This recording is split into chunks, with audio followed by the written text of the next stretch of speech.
स्वागत है आपका YouTube चैनल पर। मैं हूं दीपेंद्र और आज हम डिस्कस करने वाले हैं गियर कपलिंग के बारे में कि गियर कपलिंग होता क्या है, गियर कपलिंग का फंक्शन क्या होता है, गियर कपलिंग के पार्ट्स और कंस्ट्रक्शन के बारे में हम बात करेंगे और गियर कपलिंग के मटेरियल के बारे में भी हम जानेंगे और टाइप्स ऑफ गियर कपलिंग की बात करेंगे।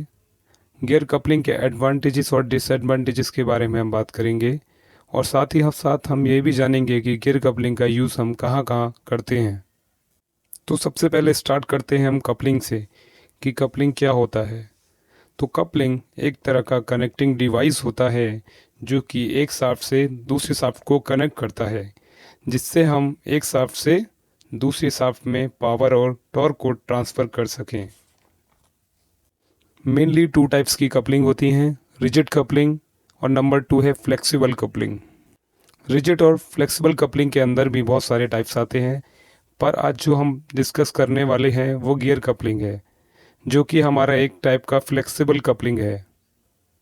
तो जान लेते हैं कि गियर कपलिंग क्या होता है। तो गियर कपलिंग में गियर अरेंजमेंट का इस्तेमाल किया जाता है एक शाफ्ट से दूसरे शाफ्ट में पावर और टॉर्क को ट्रांसमिट करने के लिए। गियर कपलिंग को हाई टॉर्क ट्रांसमिट करने के लिए यूज़ किया जाता है। गियर कपलिंग के फंक्शन की बात कर लेते हैं। गियर कपलिंग एक तरह का मैकेनिकल डिवाइस होता है जो कि दो शाफ्ट में पावर ट्रांसमिट करने के लिए गियर का यूज़ करता है। गियर कपलिंग 0.5 से 1.5 डिग्री तक मिस अलाइनमेंट को परमिट कर सकता है, यानी कि 0.5 से 1.5 तक कभी भी अगर हमारा मिस अलाइनमेंट होगा तो हमारा कपलिंग चल सकती है। तो अब हम गियर कपलिंग के पार्ट्स के बारे में बात कर लेते हैं। तो नंबर 1 है हमारा हब। तो गियर कपलिंग का हब में क्राउन शेप के टीथ कटे रहते हैं, जैसा कि आपको इमेज में दिख रहा है।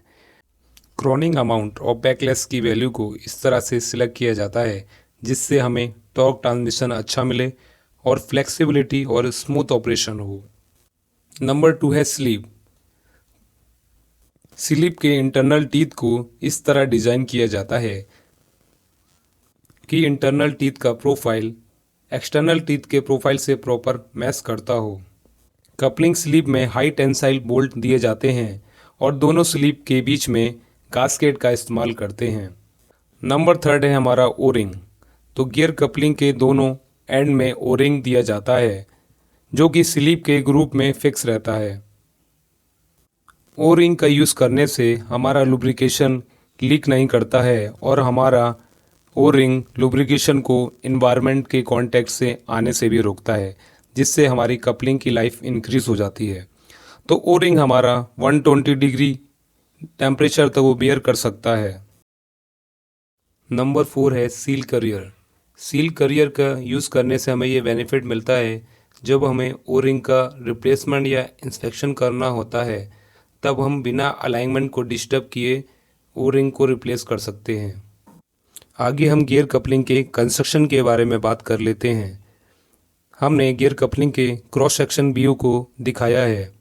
इसमें हमारा दोनों साइड में हब रहता है, जैसा कि आप इमेज में देख रहे हैं, जिसके ऊपर एक्सटर्नल गियर टीथ कटे रहते हैं और दोनों हब शाफ्ट से जुड़े रहते हैं।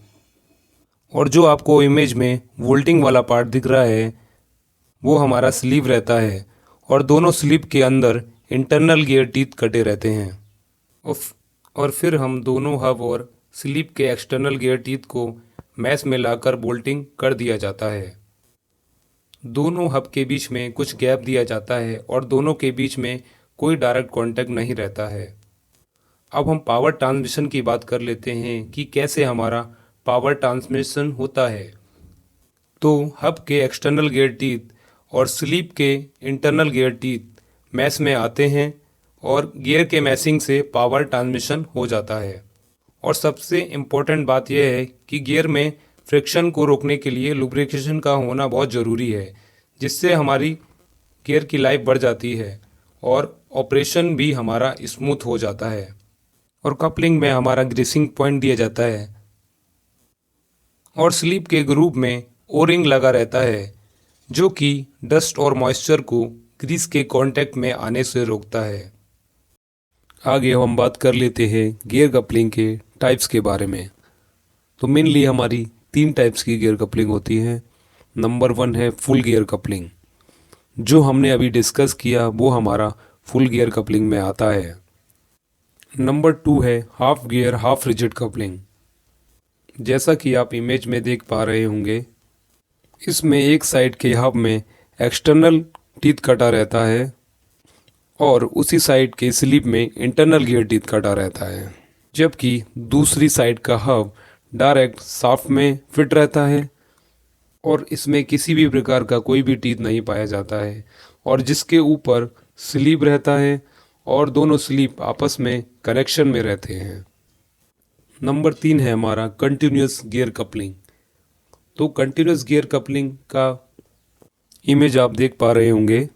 कंटिन्यूस गियर कपलिंग के दोनों साइड के हब में एक्सटर्नल गियर टीथ कटे रहते हैं और यहाँ जो स्लीप रहता है वो सिंगल टाइप का स्लीप रहता है, जो कि एक कंटिन्यूस टाइप का स्लीप रहता है, जिसमें दोनों हब की लेंथ तक कनेक्शन करने के लिए ज़्यादा लेंथ के गियर टीथ कटे रहते हैं। तो हमने गियर कपलिंग के टाइप्स के बारे में बात कर लिया। आगे हम बात कर लेते हैं गियर कपलिंग के एडवांटेजेस के बारे में। नंबर 1 में जहां हमें हाई टॉर्क ट्रांसमिशन की ज़रूरत पड़ती है वहां हम गियर कपलिंग का यूज़ कर सकते हैं। नंबर 2 गियर कपलिंग की लाइफ भी ज़्यादा होती है और नंबर 3 टॉर्क डेंसिटी भी गियर कपलिंग का बहुत अच्छा होता है और इसका टॉर्सनल स्टिफनेस भी बहुत अच्छा होता है। गियर कपलिंग एंगुलर, पैरेलल और एक्सियल जो कि मॉडरेट टाइप का मिसअलाइनमेंट को आसानी से बियर कर सकता है, जो कि हमारी कपलिंग की साइज पर डिपेंड करता है। जो मैक्सिमम डिग्री ऑफ मिसअलाइनमेंट 0.5 से 1.5 डिग्री तक में हमारी कपलिंग चल सकती है। आगे हम गियर कपलिंग के मटेरियल के बारे में बात कर लेते हैं। गियर कपलिंग के स्लीव और हब कार्बन स्टील के बने होते हैं, जिसके मटेरियल को हार्डनिंग प्रोसेस के द्वारा एक रिक्वायर्ड डिग्री तक हार्डनेस दी जाती है। अब हम गियर कपलिंग के डिसएडवांटेजेस के बारे में भी बात कर लेते हैं। नंबर 1 है क्योंकि यहाँ पर गियर का मैसिंग हो रहा है तो गियर के मैसिंग में यहाँ पर बैकलेस एरर आने की संभावना बहुत ज़्यादा रहती है। नंबर 2 गियर में लुब्रिकेशन का होना बहुत ज़रूरी है, क्योंकि अगर लुब्रिकेशन नहीं रहेगा तो कपलिंग में हीट और वियर के चांसेस होने का खतरा बहुत बढ़ जाता है। और गियर कपलिंग को पीरियोडिक लुब्रिकेशन को होना भी बहुत ज़रूरी है। और लास्ट में हम डिस्कस कर लेते हैं गियर कपलिंग के एप्लीकेशन के बारे में। गियर कपलिंग का यूज़ मोटर, टरबाइन, किलन और बड़ी बड़ी large industrial machine, compressor, blower, mixer और पंप में हाई टॉर्क ट्रांसमिशन के लिए किया जाता है। अगर आपको वीडियो पसंद आया है तो वीडियो को लाइक करें, शेयर करें और हमारे चैनल को सब्सक्राइब करें ताकि आगे आने वाली वीडियो का नोटिफिकेशन आप तक पहुंच सके। वीडियो को लास्ट तक देखने के लिए बहुत बहुत धन्यवाद।